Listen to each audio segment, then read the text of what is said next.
So, ayan na nga bang itsura ko. Good morning, good morning, good morning mga kahingal. Mukhang napagkaisahan ako dahil pasukan na. Yung mga ka-office mate ko ay naka-leave. Kalayan nyo yun.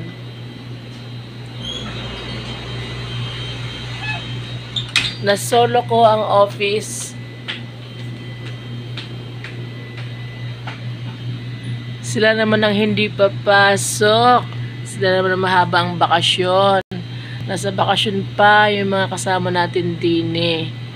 So, work muna si kahingal. Madaming naiwang trabaho.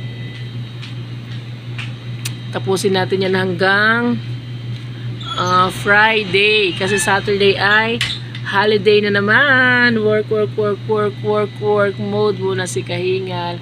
Hello. 9:30 na.